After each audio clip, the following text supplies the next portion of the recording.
What's going on, YouTube? This week, we're recapping how we felt about the Summer Game Fest 2024. We'll be covering everything from last week, so come dive in with us.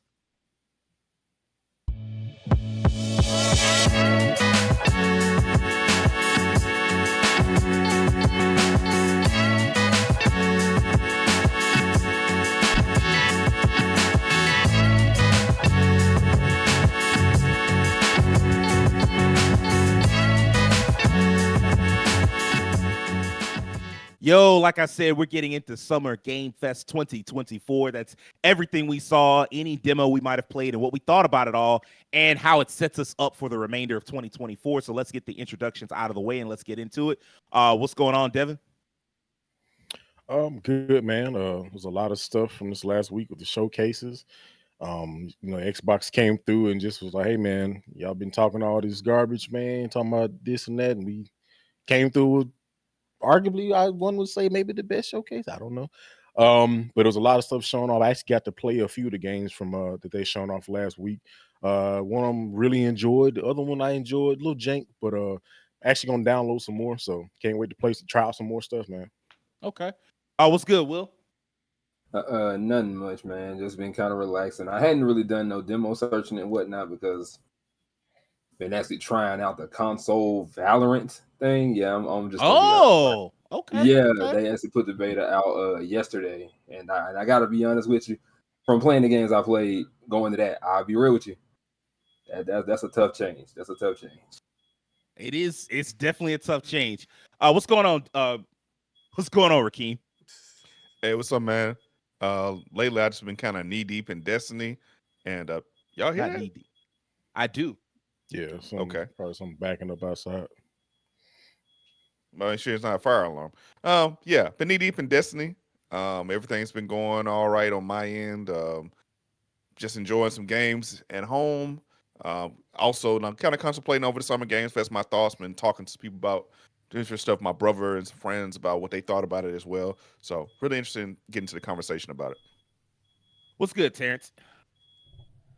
Enjoyed all the game festivities and looking forward to getting into talking about the specifics of these shows because I think there was a lot to talk about. I think that, despite maybe what the internet has to say, in terms of just being negative about everything all the time, there was some good stuff here to praise. So, let's dive in.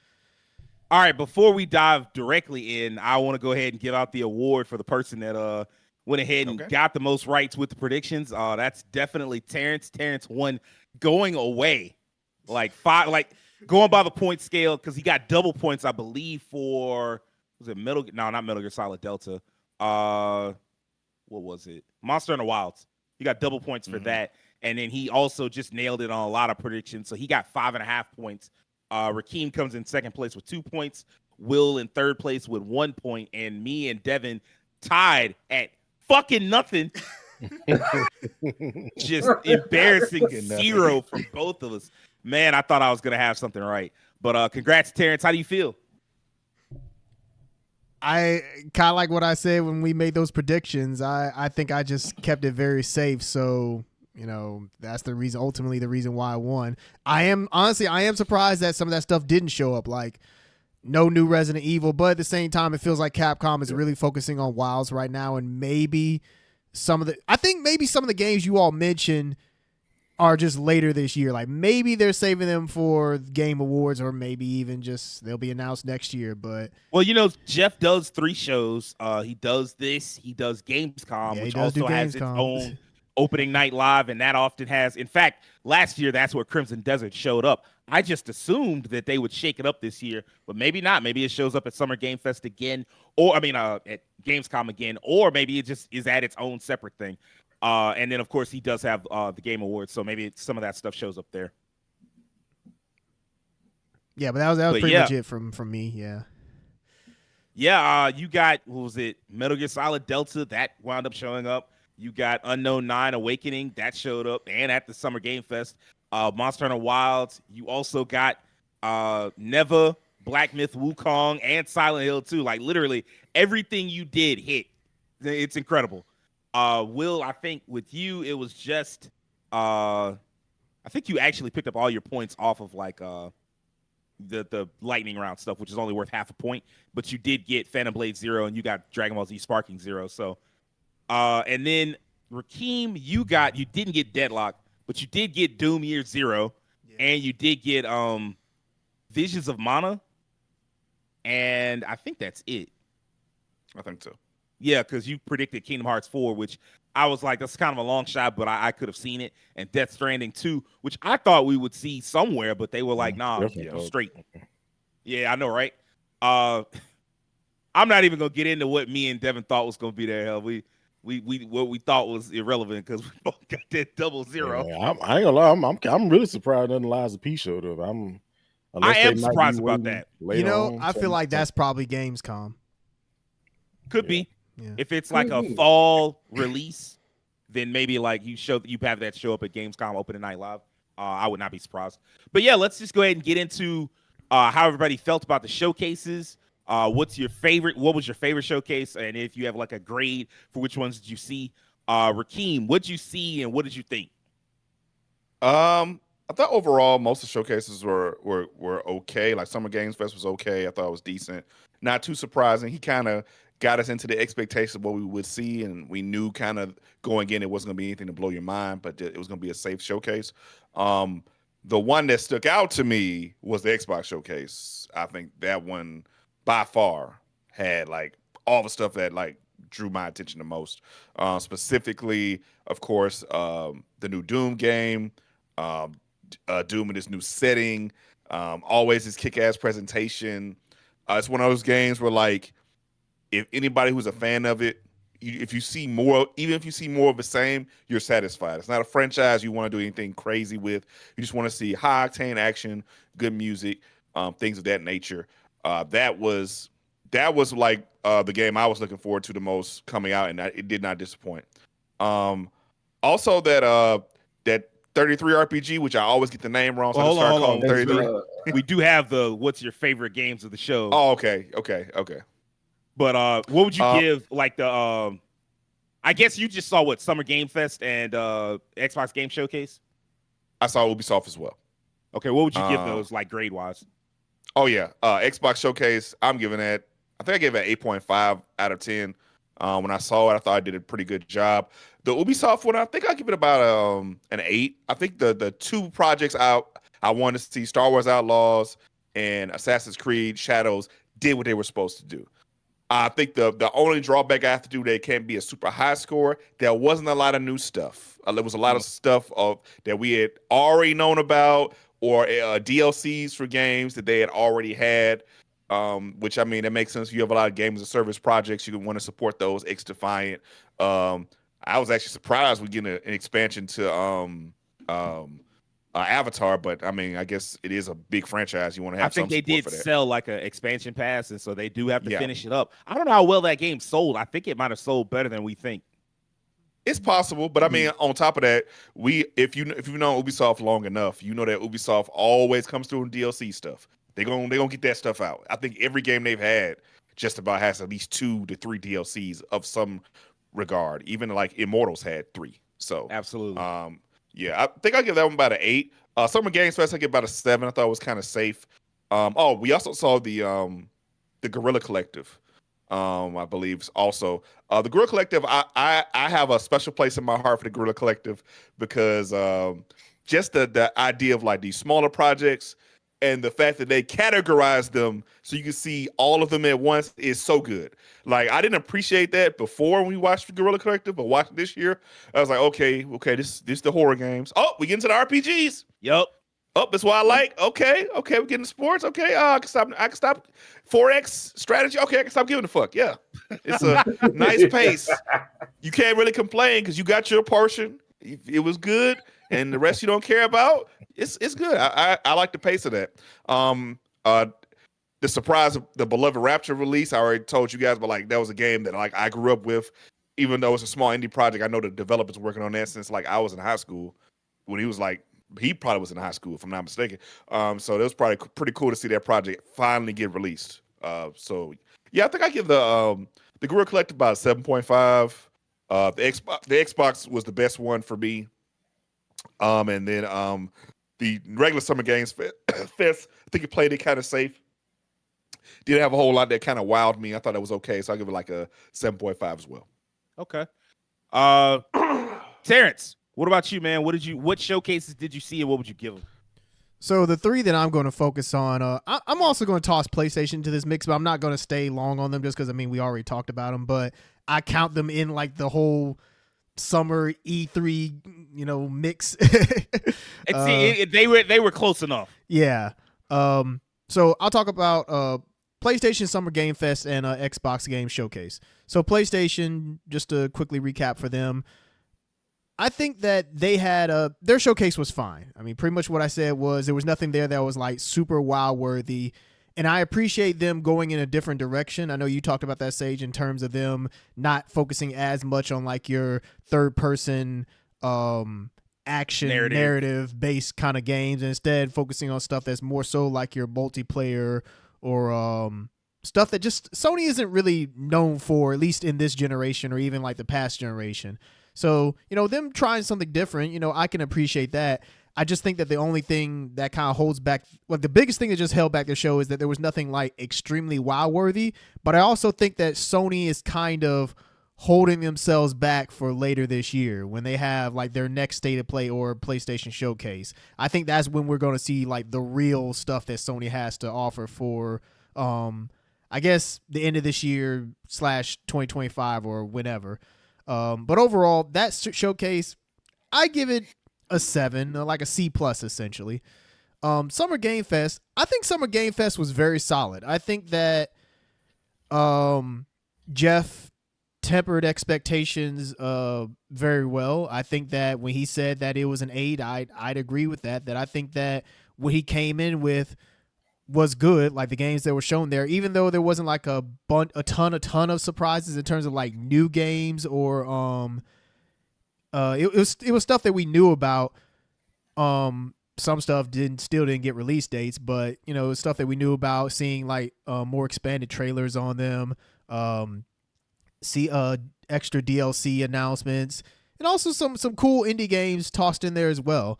I think that Summer Game Fest had a lot of variety. I think that was the biggest thing going for it, was that there was something there that I think that could be for everybody in some way. It wasn't the type of showcase where it's like, oh, just first-person shooters galore, zombie games, hero shooters, or anything like that. I think there was a lot of variety sprinkled in there to where there's something that you could find yourself liking, regardless of what kind of genres that you're into, unless you're just into something that's extremely niche that they just didn't have there. Then, well, maybe you didn't like it, but I think overall it was a very solid showcase. I think the things that hold it back were lack of gameplay on a lot of those trailers. A lot of them were just kind of like CG and didn't really like.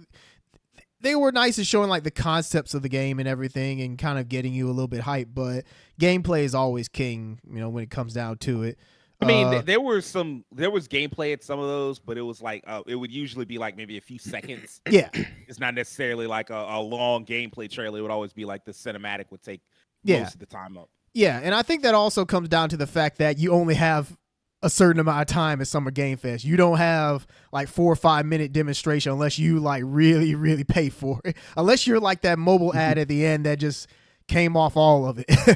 I guess that's another thing too, is like, I understand the nature of Summer Game Fest, like that kind of stuff is going to be in there. It is what it is, like the ads and whatnot. But I will admit that it does break the flow in a way that you don't get at like a PlayStation or an Xbox showcase, just because they don't have ads, or at least not in the same kind of way, like not direct full on ads.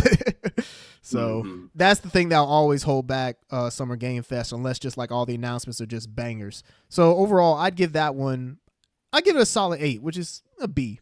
I give it a B.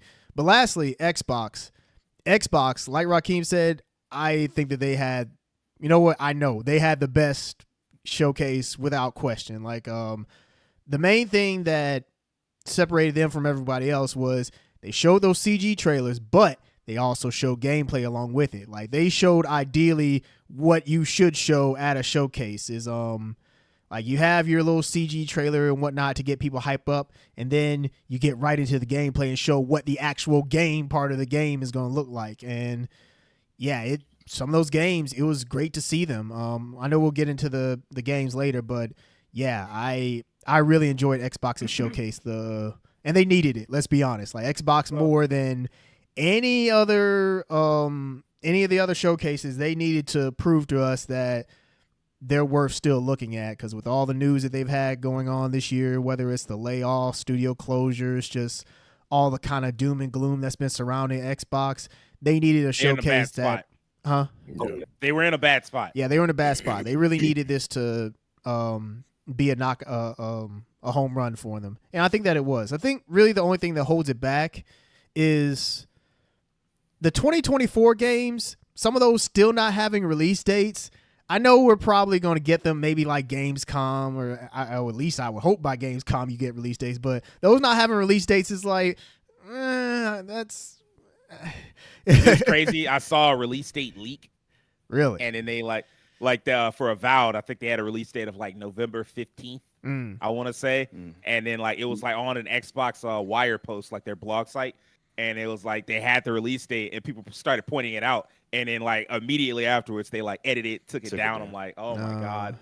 Like it's almost as if they're kind of afraid, or they're trying to like schedule things in a right way. Now they may be moving around for third-party games, but they may be moving around for themselves. Like they don't know what's coming out. When like one of the games might be holding them up, and they're like, okay, well, we got to figure out how we're going to schedule everything, because they do have multiple game projects coming out in the latter half of the year. Yeah. That, and also there was a lot of 2025 games in there, but while that's a good thing that we have stuff to look forward to in the future, a lot of that stuff is still kind of far out, so it's not something that we can expect to get our hands on anytime soon. And just because they said 2025, that may not even be true. So it's true. But yeah, everything that Xbox showed was great. And I mean, another big plus was the fact that they didn't spend any time talking, because Lord knows if Phil Spencer had been up there for like 5 minutes talking about stuff, people would have been rightfully so just pissed off, because it's like, hey, we don't want to hear from you all. You still have your jobs. You're still doing okay. You all just fired people months ago, and yeah, we really don't want to see too much of you. And I think they read the room on that one. They knew tonally how to approach it, and I think that's what really worked it for them. That's what really worked well for them. So yeah, overall for Xbox, I give them a very solid 9, like very, very solid 9. That's an A.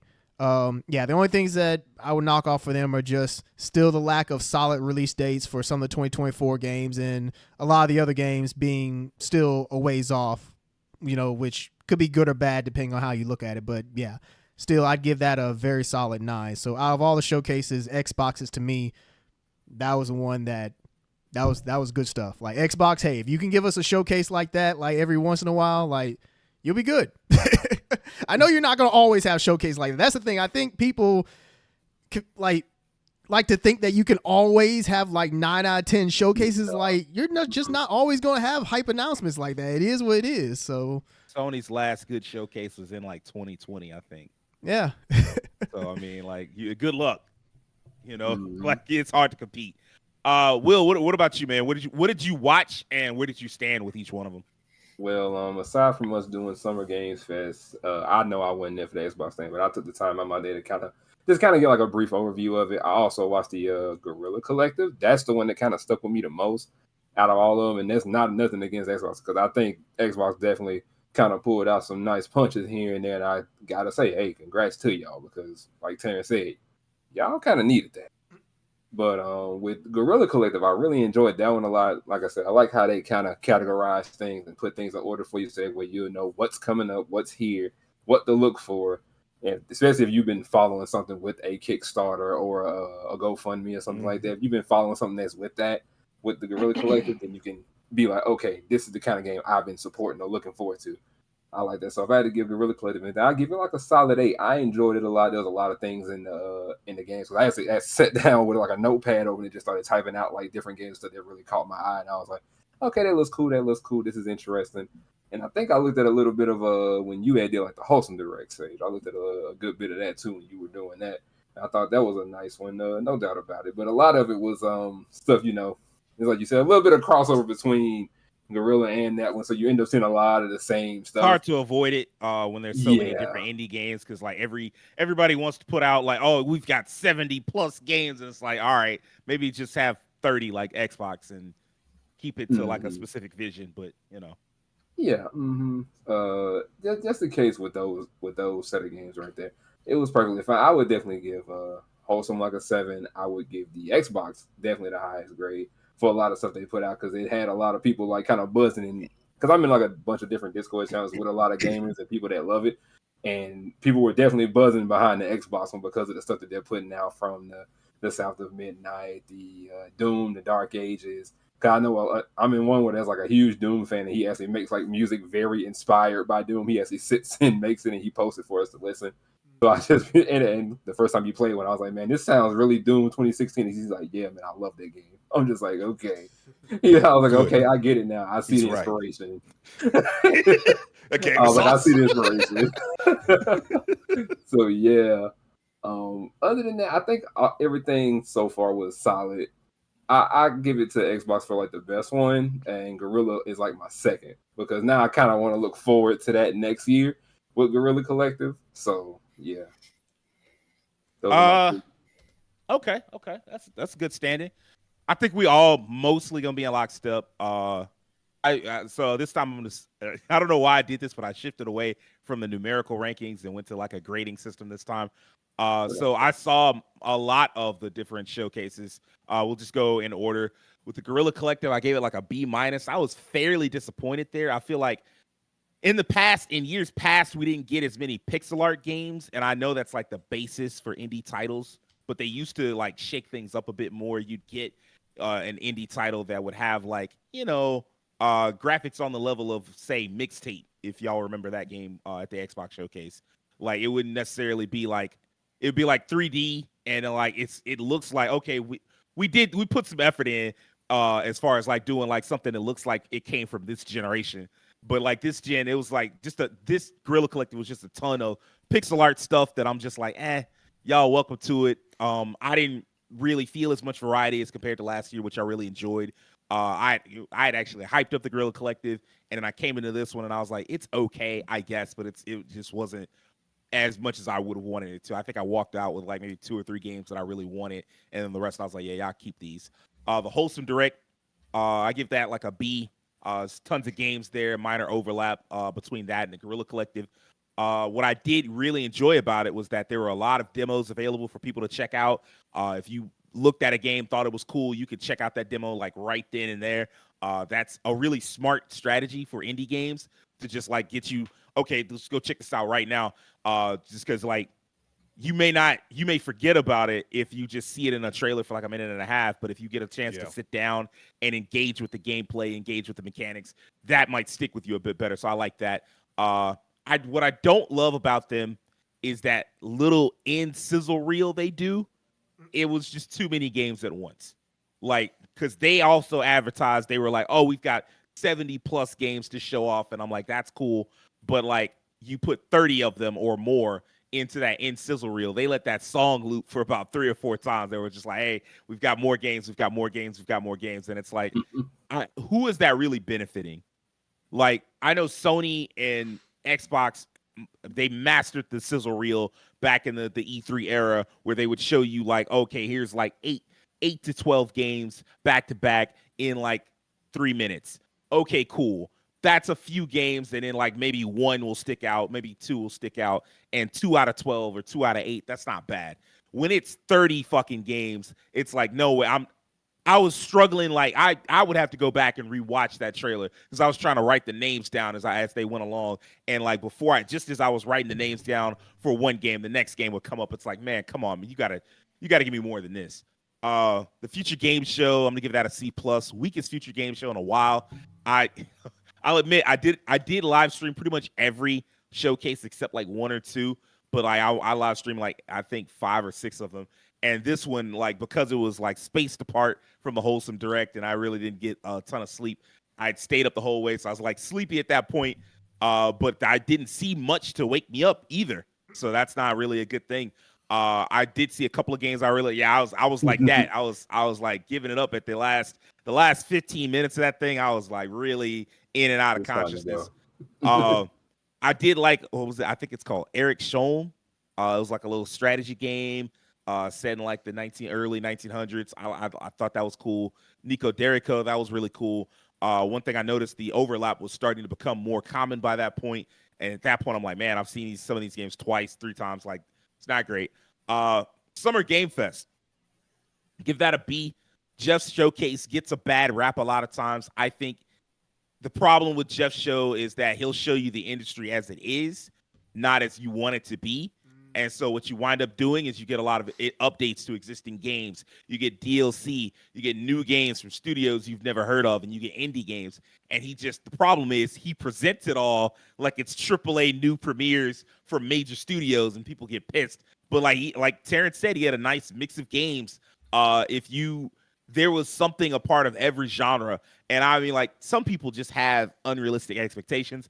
I remember seeing somebody like, man, there were no Japanese games at that showcase. And I was like on a forum and I was like, what? And I just listed a bunch of them. He was like, exactly, no Japanese games. All of those I knew about already. I'm like, bitch, that's not how that fucking works. I'm sorry. If it's not out yet, like, yeah, you do get to advertise. There's a limit to how much you can advertise a game that's not out yet, but most of those games hadn't hit that limit yet. It was like Street Fighter DLC or like Terry coming to Street Fighter. Like, that's fucking huge, man. Or like Metaphor ReFantazio or something like that. Or like Dragon Ball getting its release date. Like, all those things are big deals. And for somebody to just write it off, be like, nah, there were no Japanese games. Like, no, bitch, it just wasn't something that you wanted. Like, people got to learn how to get a grip. Speaking of the Xbox showcase, A+. One of the greatest video game showcases ever. Like, not just from the last year, of all time. Full of incredible games, top to bottom. There was never a dull moment. I mean, I guess you could say the last 25 minutes, but that was like the Call of Duty Direct. You knew what you were getting. Like, you knew the show was over. It was deep dive into Call of Duty time. If you didn't want that, that's up to you. You should have just dipped out. If you didn't like that showcase, I'm going to be honest with you, that's your fault. Like, at a certain point, you've got to learn how to adjust your expectations, because there's nobody that's ever going to be able to give you more than what they gave you. I mean, like, I was like sitting out, like, after our showcase, after we did a reacts, like early today, I was like looking at Kind of Funny's reaction, and I saw people just in there blatantly hating it. I'm like, come on, man. Sony might have a showcase this fall, but we'd be lucky if it was half as good as that one, because it was just such a brisk pace. Like Terrence said, they didn't come out there and waste your time talking to you about like, oh, you know, we at Microsoft, we love games so much. Like, they kept that bullshit to a bare minimum. I think Matt Booty came out, Sarah Bond came out. They were both out there for like 45 seconds apiece, and then they got the fuck out of there and just went back to showing you video games, which is what they should do. Keep the focus on the developers. You can't talk about how you as an Xbox, the company, loves video games when you just laid off thousands of people. Like, that's not it. The Ubisoft Forward, C-. It wasn't garbage, but it felt like it could have been an email. Like, they didn't want to show you anything new. And so it was like, look, man, you know, we got email. I mean, like, it could have been like, there was really only 2 things, like the beginning and the end. And then outside of that, everything else could have been a blog post. Like, per my last showcase. Like, remember this? Like, yeah, we remember that. Like, appreciate you. Like, all right. I mean, like, Prince of Persia, they told you about, but everything else they were silent on. They acted like they didn't have anything new coming. They just let their 2024 games take over the show. They were like, hey, we got Assassin's Creed Shadows. I got to get used to saying Shadows. We got Assassin's Creed Shadows. We got Star Wars Outlaws. And then everything in the middle was just a bunch of like mush of like updates to long running games. And I mean, like, that's all stuff that you would have kept in the pre-show in a better year. I talked about that when I did the reacts. Like, there was a time when you used to do a pre-show, and the pre-show would have like smaller games, like indie games, and it would have like updates. There weren't as many games as service games in the late 2010s, but like they would have like, okay, here's what's coming to this game, like Rainbow Six or some shit. And here it was just they were shoving it into the middle of the conference. That lets you know, like, they really didn't need to be there. They didn't need to do a live showcase. What's up, Keem? Do you think that's a consequence of like the Ubisoft model of always having support for these, like constant support for games for a while, like the single player games, the games as a service, like playing forever kind of mindset, and that's just kind of the consequence of that to a degree? To a point, yes. But I'll say this: I feel like in general, I feel like a lot of developers, not just Ubisoft, but everybody, kind of played things close to the vest this year. Like if you looked, there weren't a lot of games that didn't have a release year. And usually the release year means like, okay, we're coming out this year or next year. Like both Summer Game Fest and the Xbox Game Showcase and Ubisoft really, they gave you video games for 2024 and 2025. And not much of like, you could count probably on your hands the number of games that had no release date. Everything was like, we're coming in the next 18 months. Ubisoft had just the one. And I don't think you would have heard about Sands of Time if it wasn't already a Prince of Persia heavy year. And they were like, well, since we're talking about Prince of Persia DLC and Prince of Persia The Rogue, we might as well give you an update on this. It's coming 2026. Otherwise, I don't think you would have heard about that either. And I think it speaks to a shift in how gaming is being viewed now. It seems like a lot of devs are mostly just done showing you games that are years and years out. And it could just be that, I mean, it's 2024. New consoles coming 2027 probably. Xbox supposedly talk about they might be coming out 2026. We don't know. God. Right?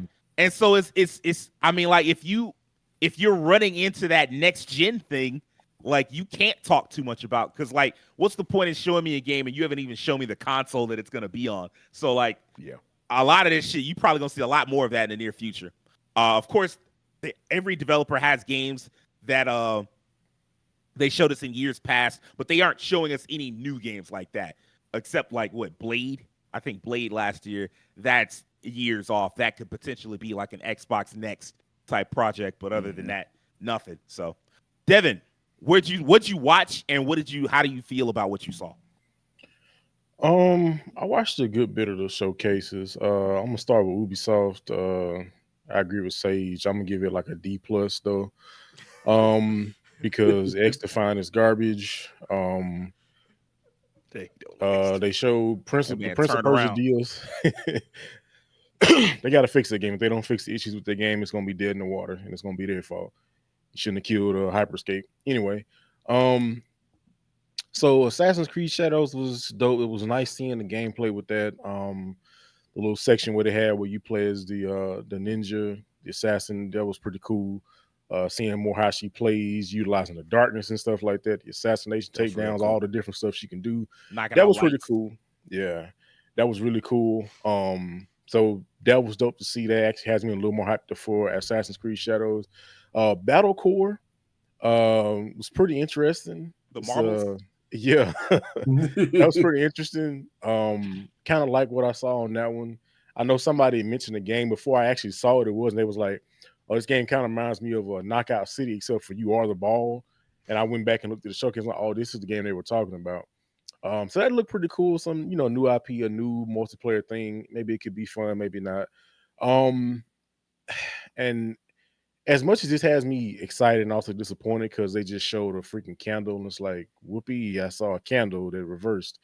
Like Prince of Persia Sands of Time, like, I don't know why they keep disrespecting that game so much. It's like at this point, bro, just either make the game and show it and just stop, because it's like, you gonna give me that after all the talk about this game, which y'all showed us before, that was garbage. That's the problem though. Like they had given it to like a newer studio, a more inexperienced studio. And I mean, like, people clearly didn't like it. They gave them a chance to try to fix it. It didn't work. And so they gave it to like a studio that could actually get the job done. What's up, Will? So Sands of Time is that remake that we supposed to been got like forever ago, right? Yeah. Mm-hmm. Yeah, I'll never forget working at GameStop, getting their promo material. I'm like, man, like this game ain't never coming. Yeah, bro, we advertised it and everything in the store. Like, hey, man, remake getting ready to come out. But then it seemed like the more news kept coming about the game, I'm like, I don't know if this game exists. I had to tell my manager that once. I was like, we might want to take that down, because I don't know. I don't think we're gonna sell this. Another Duke Nukem situation. Somebody got a pre-order for it. It don't come out 10 years. I said, man, what is this? I forgot about this. Yeah, but I will say, with you saying that, Sage, to me, honestly, I feel like they should have given it to an experienced studio in the first place, because that's like one of your most beloved series. Like, and that's like the game in the series. It's like people love the most. Is like, not to downplay like a lesser experienced studio, but if you knew that this is one of your cash cows, one of the games that people love from y'all, make sure to do that right, but just showing a candle, CG candle, I'm like, whatever. So yeah, Ubisoft gets a D+ for me. Just showing the DLC. They showed the other Prince of Persia game. Like I said, they showed X, but that game. So like whatever. I got a new map and a new operator, whatever. I don't know. So moving on from that one. PC games, I watched a good majority of that. Had a lot of interesting stuff here. I'm actually warming up more to PC games. The showcases, one, because I own a PC now, a few years in, and two, they have a lot of the like indie stuff a lot of times, because I mean the overlap with Steam and stuff, and then they do the Next Fest stuff. So a lot of time they show stuff and you can go play it. They had a lot of interesting stuff. It's a multitude of games. You got first person shooters, you got the little twin stick shooters, you got RPGs, all kind of stuff. So that was dope. I would probably give that one a solid B, because there was a lot of stuff there that I actually liked that I think was pretty dope. I think there's a few games on my list that I have up here that I think you can actually try. And a game that I think we saw this, I forgot where it was first showcased at, but Death Sprint 66, I was really excited to see that. Oh yeah. Just looks interesting. It gives me Kinetica vibes, Trick style vibes. If anybody remember that game from Dreamcast, it's like a futuristic. I used to play that so much on my Dreamcast. You pulling from the past, my brother.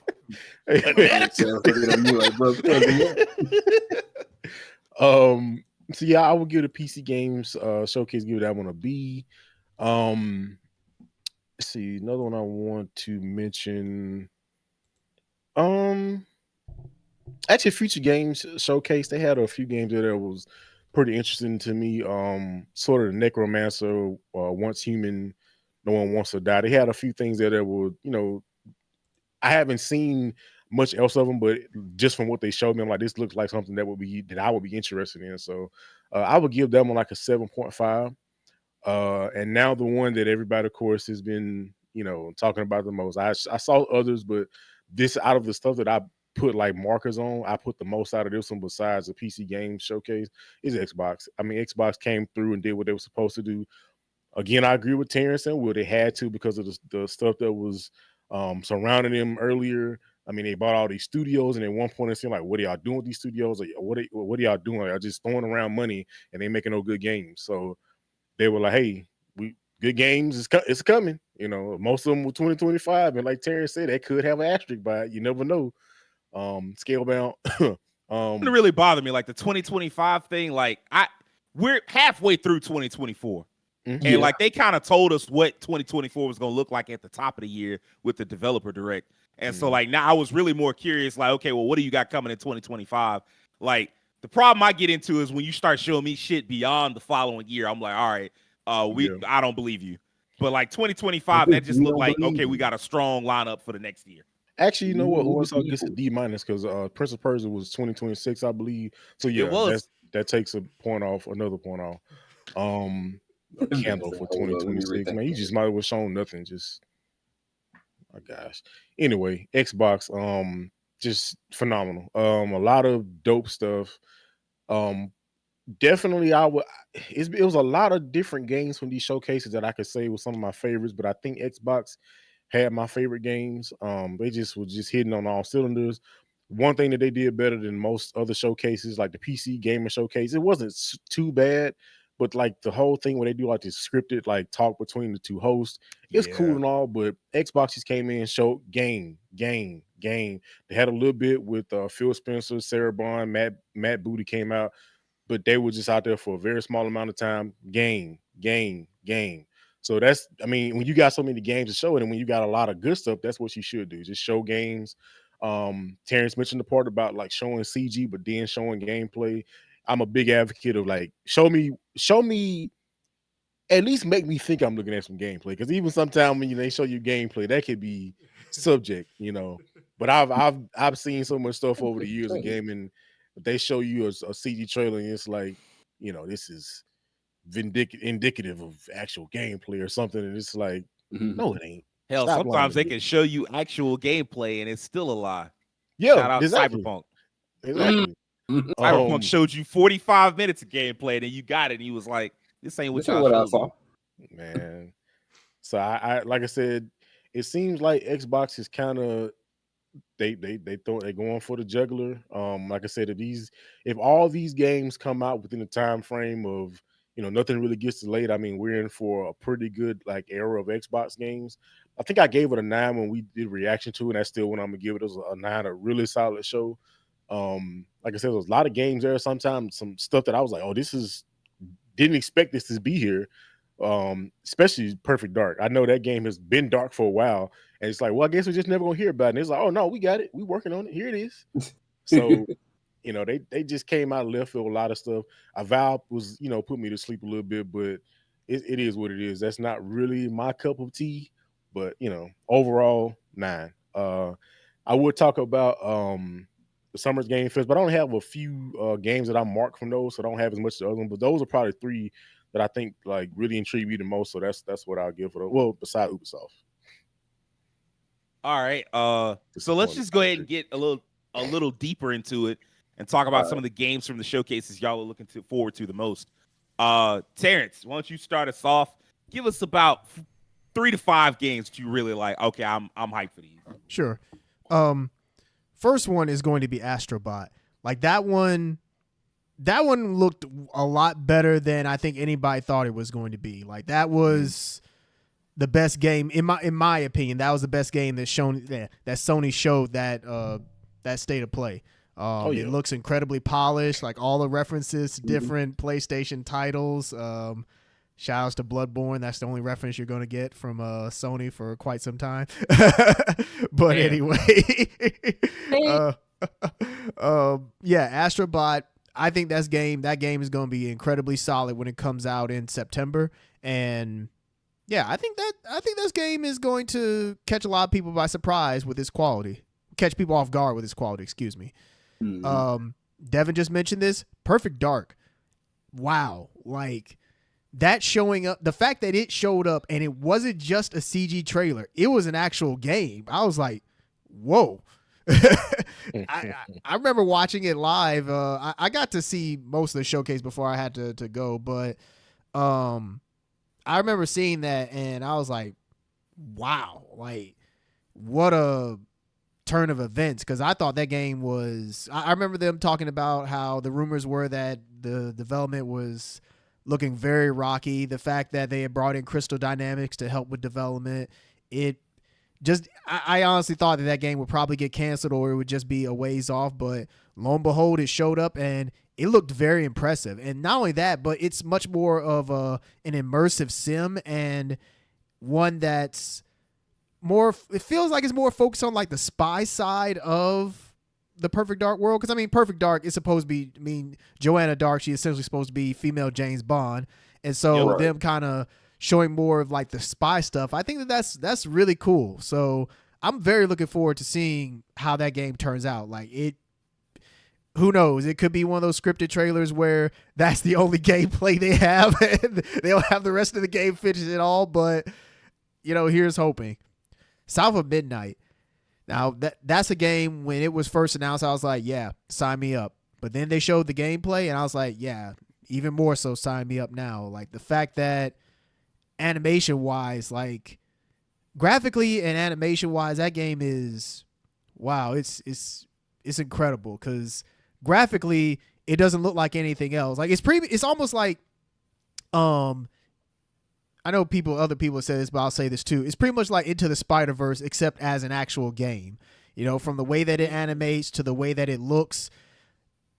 Yeah, I'm just very impressed by it. That, and it's also a game that's like based in the Bayou. You do not get games like that. And so the fact that we're finally getting one, like I'm all in for it. Like a black female protagonist from the Bayou, like shoot, sign me up. So, and it's an action game. Yeah, I'm very much looking forward to seeing how that game turns out when it comes out next year. Hopefully it'll be next year, but it's one of those games where I'm like, hey, take your time. If their last game, Compulsion Games' last game was We Happy Few.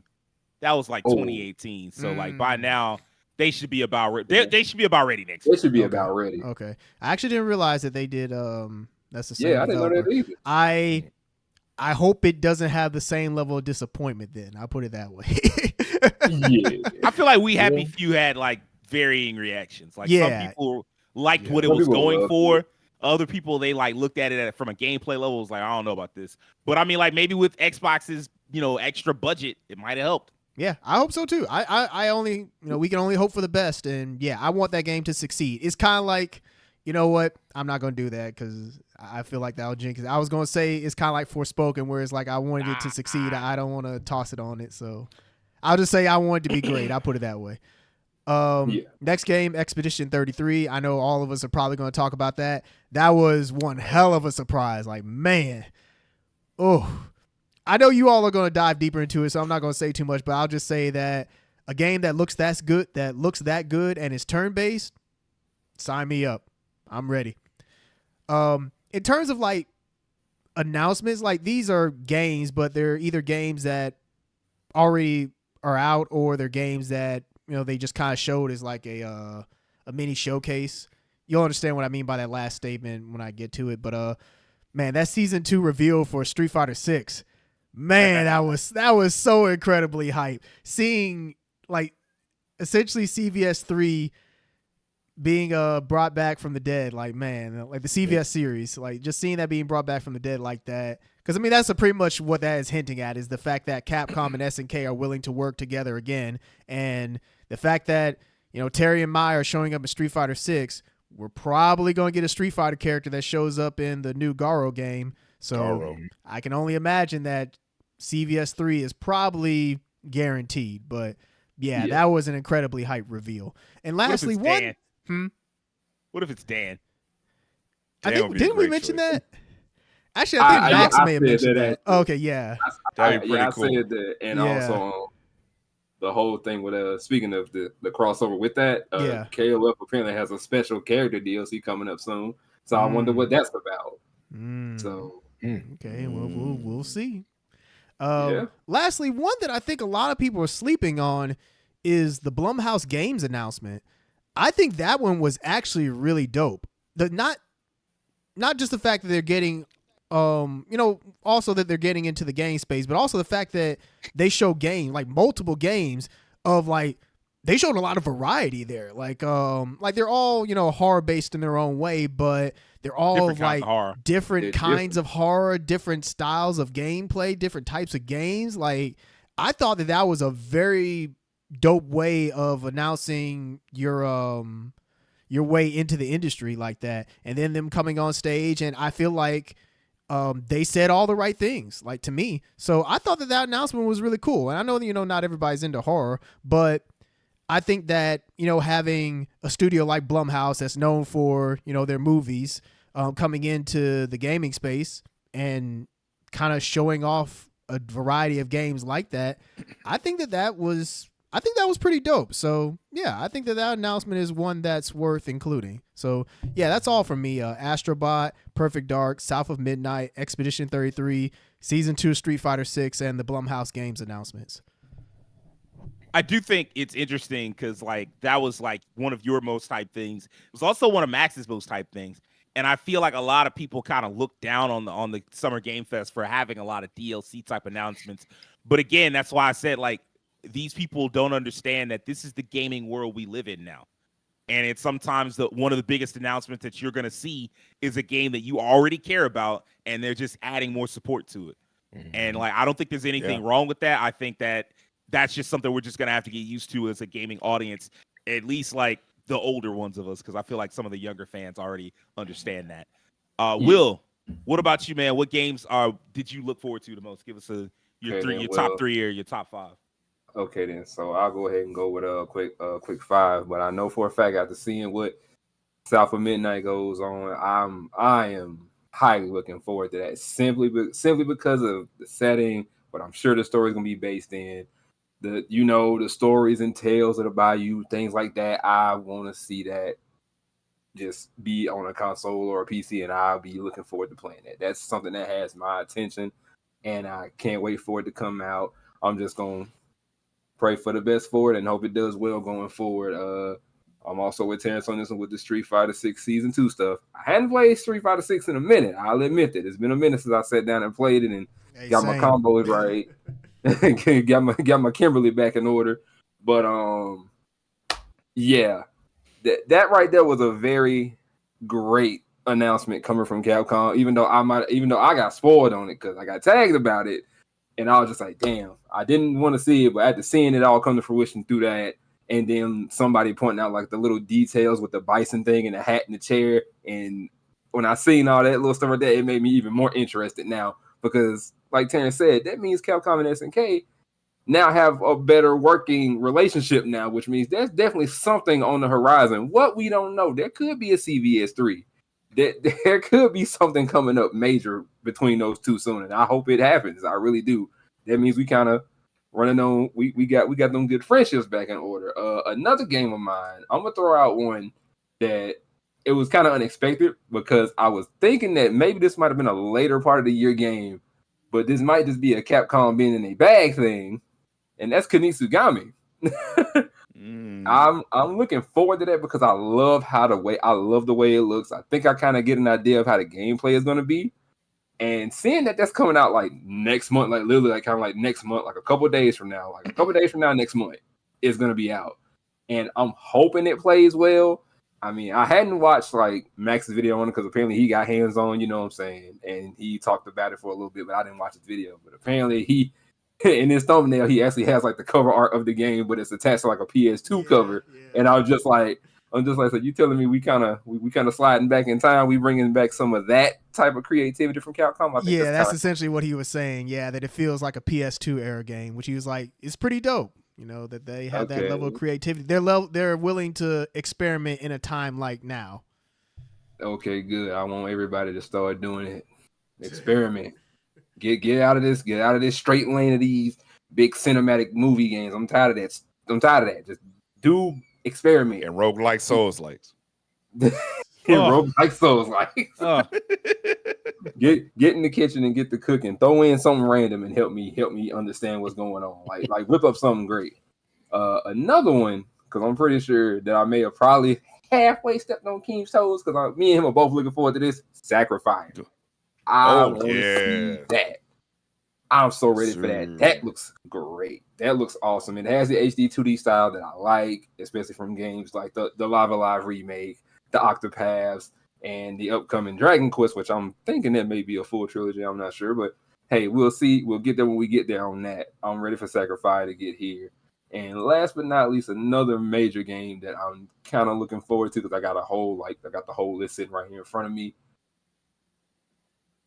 Phantom Blade Zero. That's my thing because I see they doing this little demo world tour. People are having their hands on playing it, but I love the way it looks. Yeah, I like this.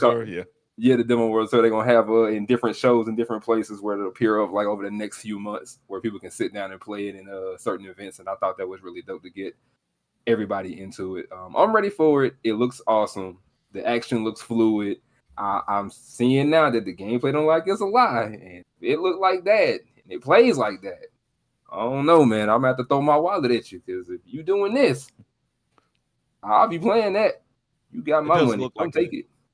It does look like an impossible game. I will say this: it is kind of weird how many East Asian Souls-likes we've gotten recently. Yeah. They really were influenced by it. Man, they were really influenced by Dark Souls. Crazy. Phantom Blade, Black Myth, who's that? Wu Chang, Fallen Feathers. There might be one more, and I'm like, dang. Battle of Antar looks like one. I will say that based on what I've heard about Phantom Blade is that I would liken it more to like Ninja Gaiden than like a Souls-like. Is what I've heard is that a lot of people it looks like a Souls-like. Don't get me wrong, but from what I've heard, it's like it looks a lot more like a Ninja Gaiden style wise. Yeah, it's more like Ninja Gaiden. Yeah, like level wise. Gameplay wise, it's like Ninja Gaiden, but like levels wise, it looks like it's definitely drawing from like Dark Souls, like those kind of games. Oh, so that's an interesting combination to actually go. Level design is amazing. Yes, way better than combat. Crazy. Ninja Gaiden gameplay is crazy, especially if you talking about the ones that were on Xbox. Man. Oh, man. Nothing like those. Oh, my God. Nothing like those. Rakeem, give us your top 3, top 5. Okay, so I mentioned this earlier. The indie game Beloved Rapture. It will be on nobody's list. This is a personal one for me. For those in the audience who don't know, the creator of this game, he goes by Blind.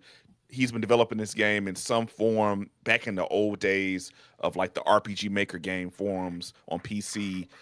Since I was at least in high school, maybe junior high, I think it's a game that's been like a lifelong mission for him specifically. Um, and it's had so many different iterations for what I've seen. Like that, you'll never see like the websites he posted the original versions of don't even exist anymore. That's how old this game has been in development. So this is a personal one. I'm so happy to see it finally come to fruition and get a release date. It was a Kickstarter game as well, and it speaks to him personally. And also shares some LGBTQ themes as well with the story, so that could speak to some other people as well. So I'm just looking forward to that. That one just was a personal favorite of mine, just seeing that one come to fruition.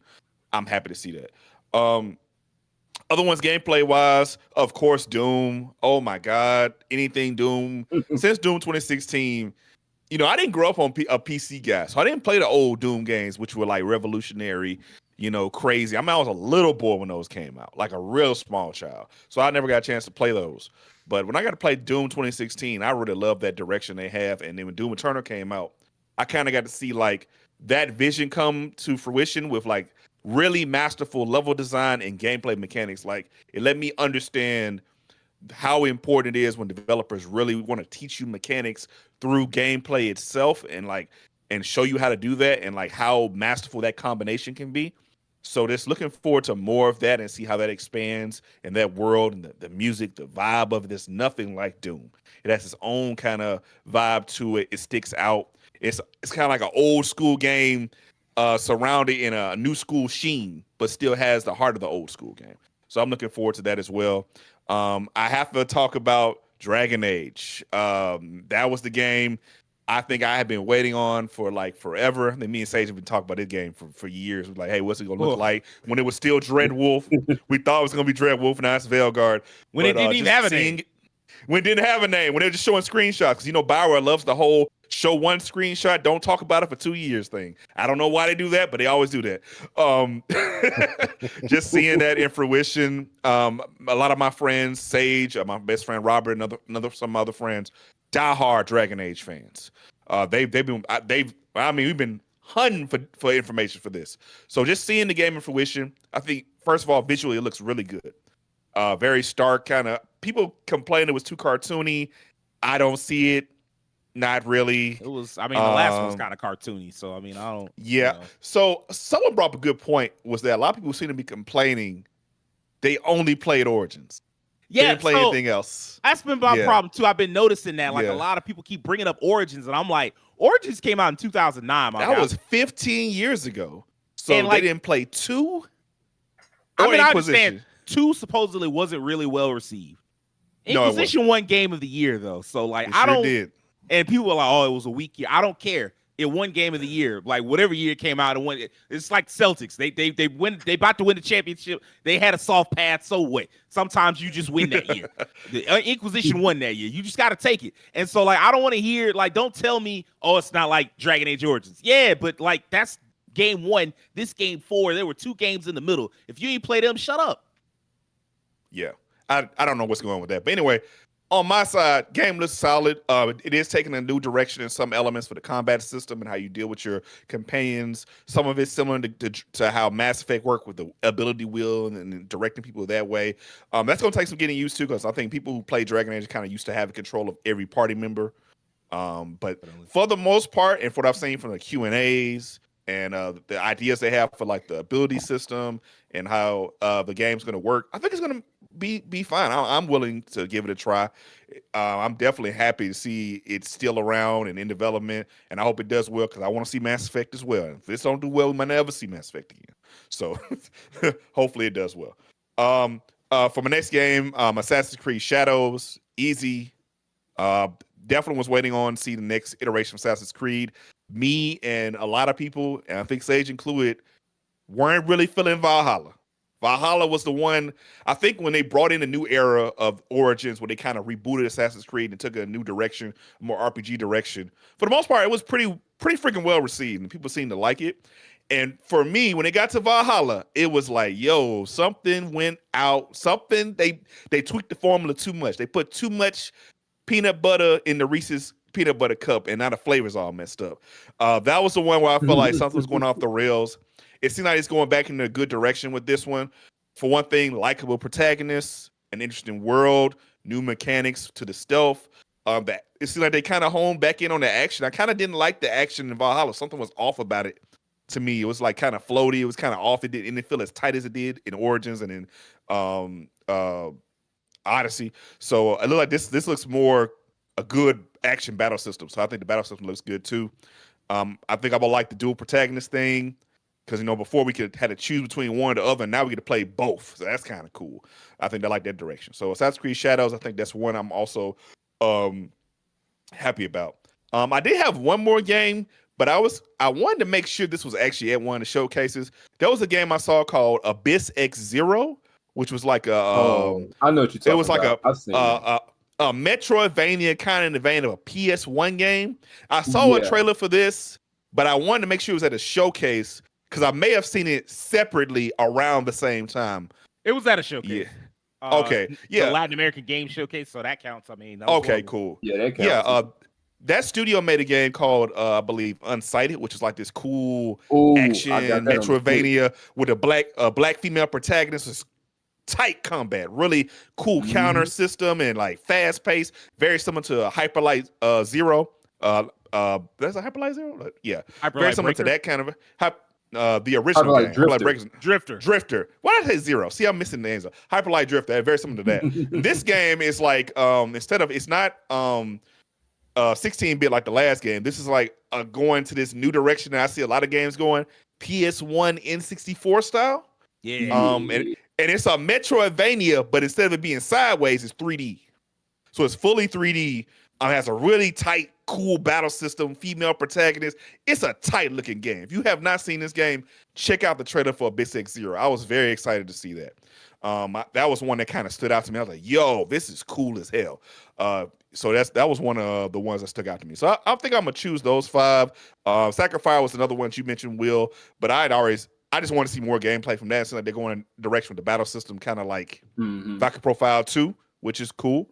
I liked what I saw from the trailer. I thought it was good. Some of the voice acting was a little off a little bit, I think. But other than that, it was solid. But yeah, those are probably my picks. Did that get a release date or a release year? I think Sacrifice didn't get one, if I'm not mistaken. I don't think no release date. Not a date, a year. So like 2024, 2025. I was gonna say I think it's still in the box somewhere. Oh my goodness. let me check. I think it is. Don't quote me on that, but check. On Steam, it just says to be announced. Okay, yeah, that's probably what it is. Yeah, let you know. That's it. That's unfortunate. Yeah, extremely. When it looks so good. Devin, give us your top 3, top 5, man. Okay, so first off, I just want to say real quick. We just talking about Sacrifice. I clicked for the play test to get access, and it says I can play it now. So that's for those of y'all don't play it. That's something. All right. So Sacrifice is my first one. Y'all just got finished talking about that. Y'all know I've been on a 16-bit old school RPG crave this last year with the Sea of Stars. Was absolutely phenomenal. I'm ready to see. Actually, I'm wondering when they're gonna do like some DLC for that game, because that game was phenomenal. So I think King showed me this game and I was like, this looked like my wheelhouse. So I'm definitely excited for it. I watched some footage of it, searched up some gameplay, and they showed some more stuff like with the combat. I'm like, this is like something I want to play. So definitely dope to see that here. Beautiful art style. I love the visuals. Looks like a pretty cool setting, kind of like a future type fantasy vibe we got going on. So that's the first one. I saw one from the PC Game Showcase, I believe, that was pretty interesting, and it kind of, Rakeem just mentioned like the N64 PS1 type games. A game called Airframe Ultra, giving me some Jet Moto vibes, but like with weapons like chainsaws and like miniguns, and it reminds me of All-Star Derbies, if y'all remember that game that released launch with the PlayStation 5. I don't know, but Keem show look interested. It's like it's like you can battle each other on the like these jet things, but you get knocked off and you can still like fight the people that are on theirs. It's like racing to it as well. In like some pretty dope physics, like the shirts are blowing like pretty realistically, even though it looks like a 64 game. That one caught my attention. I'm like, this looks pretty dope. I want to play this. What's South it of called Midnight. again? It's called Airframe Ultra. I'm looking at it now. Now on Steam, bro. This definitely before PS1 game. It is giving me like Destruction Derby Vigilante 8 vibes. Like Vigilante 8. Like some you road really rage. I know what that is. Callback. You might want to say Twisted Metal. Now, there was a game that reminded me of Twisted Metal. Fume. I don't know if y'all saw that. That was a pretty cool one. Like Fume, like this definitely looks okay. Yeah. Now you might want like that one, King. It definitely gave some Twisted Metal vibes on that one. Oh, we gonna talk after this. The third game, without a doubt, South of Midnight. When they first showed this, it looked phenomenal. Just the art style in general. Couldn't go off too much because it was just like a CG little trailer at the time. Possibly CG because it might have been in-game engine actually, because it looked pretty much the same when they went to the actual gameplay. I think I said this when we did the reaction to Xbox. I think out of every, besides like the indie focused like showcases, art style was like present at Xbox, and that's normally not things that go together. It's like Gunmetal Gray and Halo Brown. Like, man, when I tell you I was seeing people hating on the Xbox showcase, they was like, yeah, all these games look the same. I said, excuse me? I don't know. I think how do games of different genres look the same? What you mean? So South of Midnight definitely looks like down and go outside if you seen. They shit said, like "Hey that. man, it's just a bunch of shooters." I was like, "Yeah, I know there's some salty Sony fans, bro. Like y'all gotta, people Call just coming in there Doom just hating. Was the main shooters. What are they talking about? And those didn't look the same. Like what's going on? You had maybe Stalker, State of Decay, but I like 30 plus games. It looked good. It looked good too. Anyway, them insignificant people, important people are talking right now. Us important people. We talking about games right now. So if you said, for you to form that thought, like I don't even know what to say. You probably eat your cereal with the spoon backwards with the thin part. So I don't know. Back to South of Midnight. Goes with his whole hand. That game looks phenomenal. Now that we actually saw what it looks like, I think I mentioned that it looked like, reminded me of Kenna. That game came out a while back. It just reminds me. This game also, like Max said, that Kunitsigami reminded me like a PS2, like that style. This kind of gives me that vibe. It kind of gave me like I keep blanking on the name of that game because the second one just I guess ain't gonna never come out. Oh, you talking about Beyond Good and Evil? Beyond Good and Evil. It kind of gives me a Beyond Good and Evil vibe, a Kenna vibe. Marker, I would say Marker Creed, and that's a game I wish I come back. That's a deep cut right there, brother. But it looked phenomenal. Like it's got this whole thing of like the environment's been like infected or whatever by these creatures or whatever's going on, and when she defeats them, the world gets lush and beautiful again, similar to Kenna. Yeah. So that looks phenomenal. Just a very interesting looking protagonist just so far. She seems like a pretty cool character. Interesting. I want to see what's going on. She mentioned something about her mother. She's on a big giant like catfish, and there's a big giant alligator over there. It's a lot of stuff going on. A very unique fantasy setting that we've never seen before. This is not like just your typical. This is like, I don't know if I've ever really seen many games like this before with this type of setting, but definitely one that I got on my radar. So I did. It was 1, 2, 3, 4. So the fifth one is gonna be. It's like a Sega Smash Pack because they all like the same. I think Sage just mentioned this. There's been a lot of Eastern Souls, like just I don't know when this trend started, but just you got some Wukong, Wu-Tang, Kool-Aid, all this. It's just like all types of games with some type of Eastern swords, and so I'm gonna group these all into the last fifth one. Phantom Blade Zero, Wu-Chang, Where Winds Meet, and Battle of Antara. And they all have the same type of vibe. When I looked at I don't know if Where Winds Meet is Souls like. God, I hope not, because I was excited for it. It looked like it could be. Oh, I had to look at that. Where Winds Meet remind me kind of like Ghost of Tsushima more so. Yeah, it does kind of have that vibe. Oh no, now fight a big giant mystical fish. I saw some counter S type stuff going on. All right, everything can't be Souls like just because we fighting a big boss or something.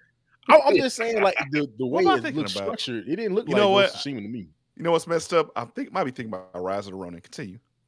Yeah, that's what you thinking about. You definitely thinking about Where Where's Me. That looked like some nonsense going on. But I just want to group those because they all look phenomenal. I can't pick. Phantom Blade Zero looks dope. I was concerned about that one because when we saw the first trailer, it was like, whoa, shoot, just fight action. It's like, okay, all right, I think y'all selling us on a dream.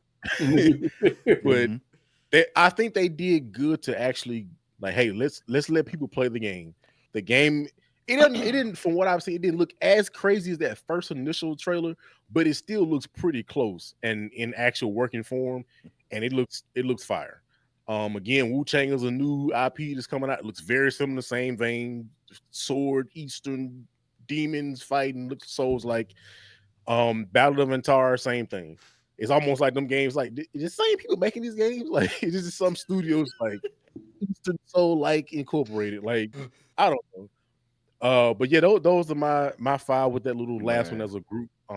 These games looked amazing. There's a lot of other stuff too, man, but I only have 5 to pick, so it's this was a lot of good games they showed off this past week, man. What you got, King? I'm about to say I gotta give a shout out to Phantom Blade Zero because it's the first game in a long time to invoke the feeling I got when I saw Bujingai on PS2 all those years ago. Finally, a wushu martial arts kind of fest style game with back and forth sword fight. There are not a lot of games like that, like legitimately like play like that kind of identity. So that's a pull for me. That was like a game I really loved and like was mystified by as a kid. I thought it was so cool. So this is the first time I've seen a game like that in a while. I will say I had like 15 games, and so I'm gonna cut them down. There are some games that go ahead and give us that 15. Hell no. When it's a game come true. Oh God.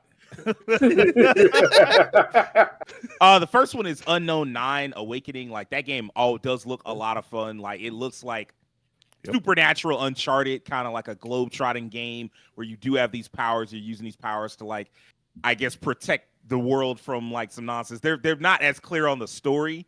There is like a write-up somewhere, but like the trailers haven't been that clear on the story. I'll have to do some research on that. I am a little concerned. It gives off the vibe of like a 7.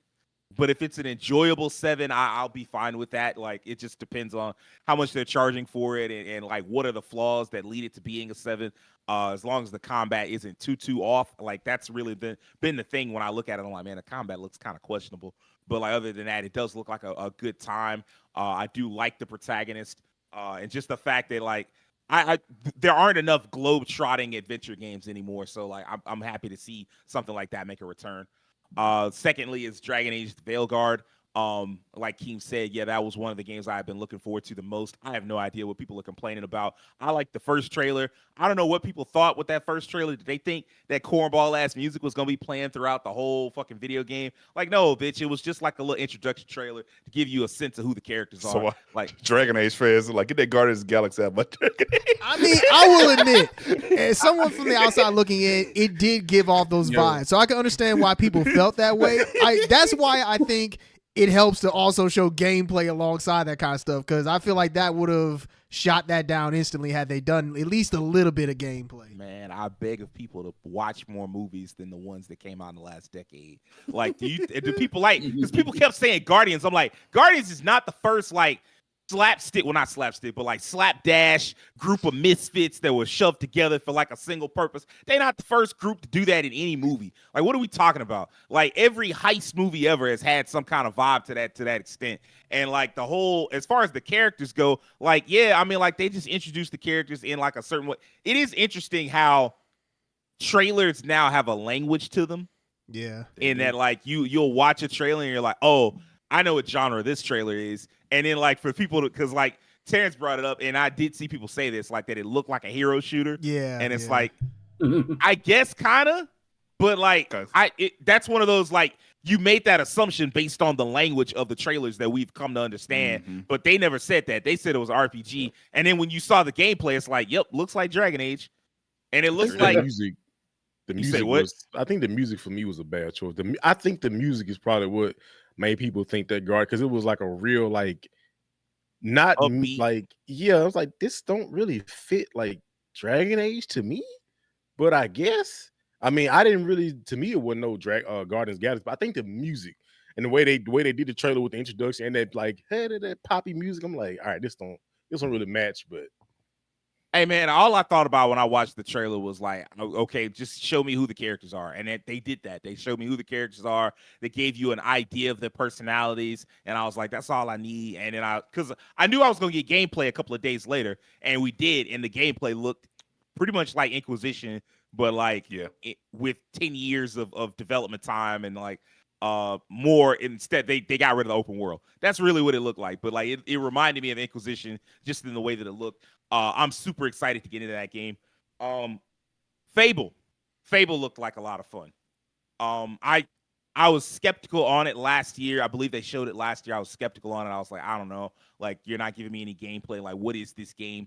Now I'm starting to get a feel for this universe, like a vibe to it of like, you're fighting someone who once was a hero, but they kind of strayed off the path and now they want to do things their way.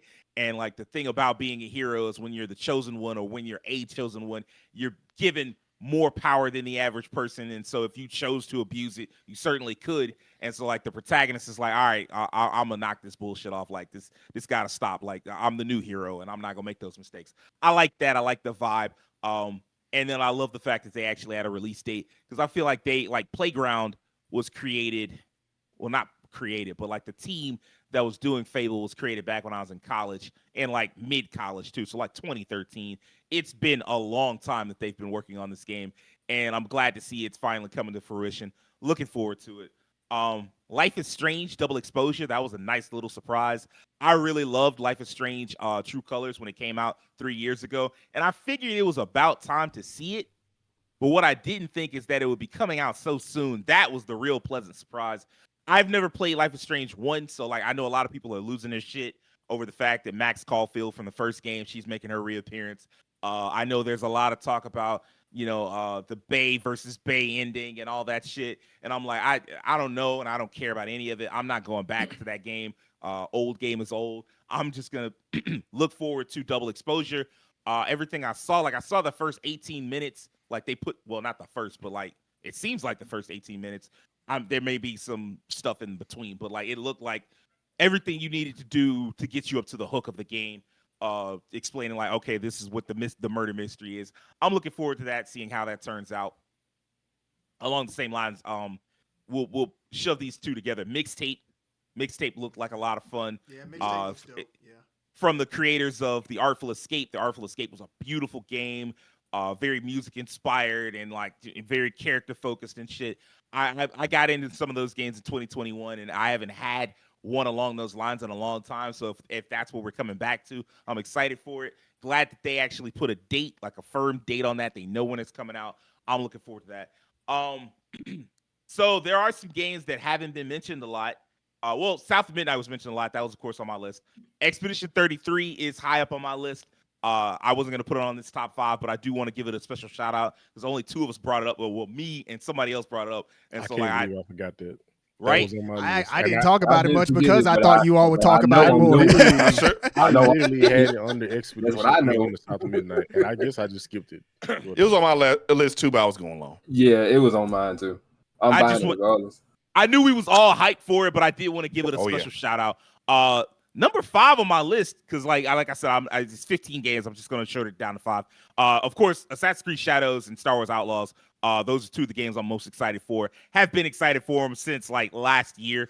The second I saw Outlaws, I was like, yep, I want that. And Assassin's Creed Shadows, it's like hopefully more RPG Creed. I don't know how RPG it is. We'll see soon. I mean, like we got a glimpse at like the stealth gameplay and all of that. But like when I think about Assassin's Creed, the ones that I cared about, Origins and Odyssey, the sneaking around part was cool, but the part where you just showed up and just was like a badass, that was the part that I really fucked with. That's what Yasuke did. That's what Yasuke exactly what he did. And like the mystical elements, I hope that we get a little bit more of that. It was really cool in Odyssey going around and you got to hunt down the Minotaur and you got to hunt down Medusa. So that cool. Kind of shit. That was awesome. So, but the 5th game, like really this is going to come as a surprise, but Avowed Like the second I found out that Avowed was third person, I was like, hold on, let me go back. Because I had been kind of discounting it because I was like, oh, it's a first person RPG. I don't give a fuck. So like, no matter what you show, you're not swaying me. But then I found out that it was like third person mode. I said, well, hold on. Let me go back and look at some of this. And I was like, wait a minute. No, this got a little something to it, like the world and the environment. I was like, okay, I'm digging that. I like some of the spells and like the fact that you got a party-based system. There's a lot going on to Avowed. It feels like it could be a competitor to Dragon Age, and like some people that may not be happy with Dragon Age Veilguard might be happy with Avowed. I'm not hard to please. Just give me a good story, some good characters in a fun looking world to explore, and I'm probably gonna be like, yeah, I'm in there. The combat, like, just don't fuck up the combat. I'm not really like a combat stickler, like, oh, the frames aren't tight enough and all. I don't give a fuck. It doesn't have the exact reaction when I hit the counter. Like, none of that matters to me. I just need to have like the combat be serviceable or like slightly above serviceable, so that I'm not fighting with the controls. And other than that, like I'm in. And so like that game looked like a lot of fun once I went back and redigested it as like, okay, well, you'll be able to look at all this in the third person. It won't just be two disembodied hands on a screen. I'm like, okay. So I went back, looked at it. I'm really excited for that game. That kind of arguably game of the show because of like what I saw like when I went back and relooked at it. So I'm super hyped for that one, and I can't wait for all 5 of those games and the rest of the games that I have on my list. But like, I do think we are running a little long. There was one more question, but I specifically said we weren't gonna do it, so we're gonna wrap it up for this week. Of course, Nintendo will probably go live at some point next week. When it does, you can catch a live reaction right here on YouTube by searching No Level Cap Podcast. Well, it may not be live; it might be like that later that night, depending on when it comes out. But like, we'll work something out. If you enjoyed this episode, please give us a like. If you loved it, give us a share with your friends. For now, we're signing off, and we hope you have an excellent week. Peace.